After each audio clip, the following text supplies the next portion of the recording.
Matthew Durham was the image of the all-American boy any parent would be proud to call their son. And those who knew Matthew thought of him as a saint, a 20-year-old Christian missionary from Oklahoma City who traveled 8,000 miles to Kenya to volunteer at an orphanage for abused and neglected children. But behind the smiles of the kids Matthew worked with and mentored were tears they cried alone in secret. Because Matthew Durham may not be what he appears to be. His shocking confession, shot on a cell phone video by Opendo Orphanage Director Eunice Menja, exposes the missionary as a monster.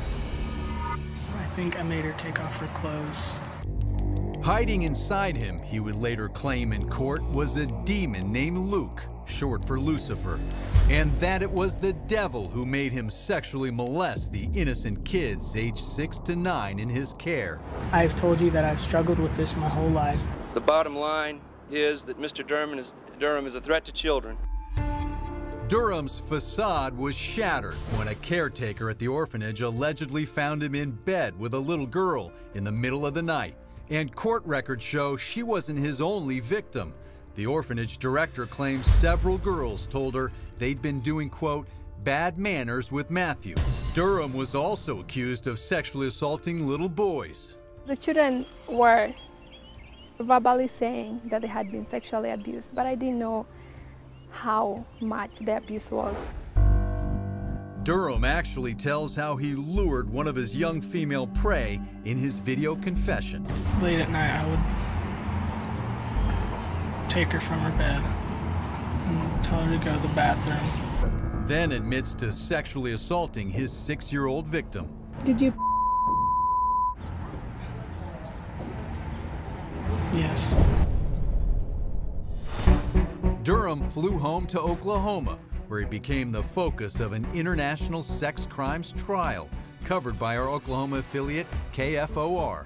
And the cell phone video confession was the prosecution's key piece of evidence.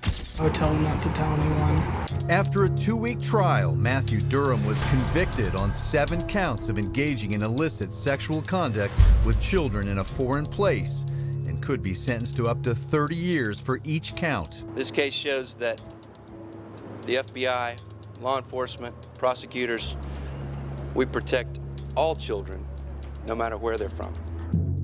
But now Matthew Durham is saying he didn't do it. His attorney claims the cell phone confession was under duress and that Durham was being held captive in Kenya and forced to make this video admitting to the abuse just to get out of the country.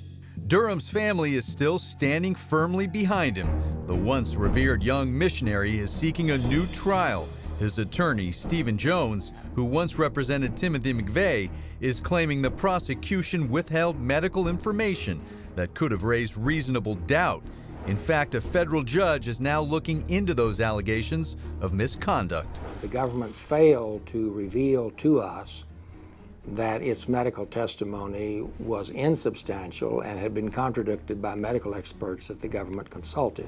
But the prosecutor is standing by his conviction, and the orphanage says the children of Kenya are sleeping much easier.